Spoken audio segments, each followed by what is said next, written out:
తాత్కాలిక వికలాంగ సర్టిఫికెట్లు ఇచ్చారు, వికలాంగుల మీద దాడులు చేశారు. బీఆర్ఎస్ పార్టీ నాయకులే బీఆర్ఎస్ పార్టీలో ఉన్న వికలాంగుల మీద దాడులు చేశారు. ఉద్యోగాలు నింపకపోవడం వల్ల, బ్యాక్లాగ్ ఉద్యోగాలు నింపకపోవడం వల్ల ప్రభుత్వం నిర్వహిస్తున్న గవర్నమెంట్ హాస్టళ్లలో నా సోదరులు, ఉన్నత విద్యావంతులు, వికలాంగ సోదరులు రాగుల రామ్మోహన్ హన్మకొండ గవర్నమెంట్ హాస్టల్లో, బొమ్మకంటి మహేందర్ సాగర్ రింగ్ రోడ్ హాస్టల్లో ఆత్మహత్యలు చేసుకొని ప్రాణాలు తీసుకున్నారు. కనీసం మందకృష్ణ గారు మీరెందుకు రాలేదు అక్కడికి? మీరెందుకు పరామర్శ చేయలేదు? మీరెందుకు ఆ రోజు ప్రభుత్వాన్ని ప్రశ్నించలేదు? మీరెందుకు వికలాంగులకు అండగా లేరు? ఆ రోజు వికలాంగుల చట్టానికి తూట్లు పడిచింది కేసీఆర్ ప్రభుత్వం. వికలాంగుల సంక్షేమ శాఖని ఎత్తేసే ప్రయత్నం చేసింది, విలీనం చేసింది. వికలాంగులు రోడ్లెక్కారు, ధర్నాలు చేశారు, ఎన్నో ఉద్యమాలు చేశారు.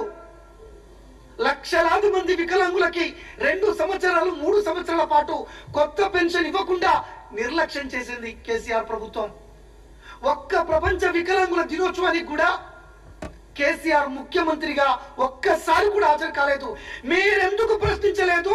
కేసీఆర్ మీకెందుకు సరైన వ్యక్తిగా కనపడ్డాడు? ఎందుకు అంటే మీరు వికలాంగుడు కాదన్నా, ఎందుకు మీకు సరైన వ్యక్తిగా కనపడ్డారు? మీరే చెప్పారు కదా 2007లో వికలాంగులకి ఎమ్మెల్యే సీట్లు ఉండాలి, వికలాంగులకి ఎంపీలు రిజర్వేషన్ ఉండాలి, కేంద్రంతో పోరాడతాను, ఆ రిజర్వేషన్ తెస్తావు అని. మరి ఎందుకు మీరు పోరాడలేదు? ఎందుకు ఆ రిజర్వేషన్ మీరు తేలేదు? ఎందుకు కేంద్ర ప్రభుత్వాన్ని ప్రశ్నించలేదు? కేంద్ర ప్రభుత్వంతో మీకున్నటువంటి లోపాయికర ఒప్పందం ఏమిటి? కిషన్ రెడ్డితో నీకున్న సత్సంబంధాలు ఏంటిది? ఆ వ్యాపార బంధాలు ఏంటిది? 2023 ఎన్నికలు వచ్చాయి.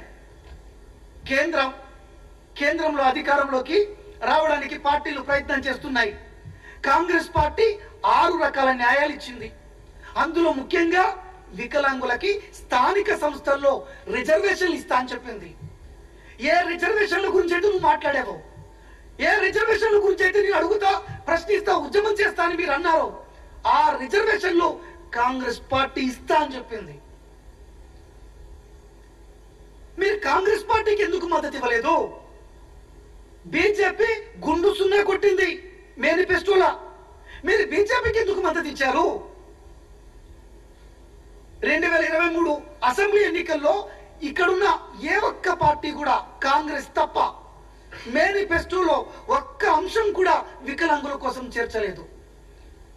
మీరు మమ్మల్ని, మా జాతిని ఏ పార్టీకి అయితే తాకట్టు పెట్టారో ఆ బీజేపీ పార్టీ కూడా ఒక్క అంశం కూడా చేర్చలేదు. మరి మీరెందుకు మద్దతు ఇచ్చారు?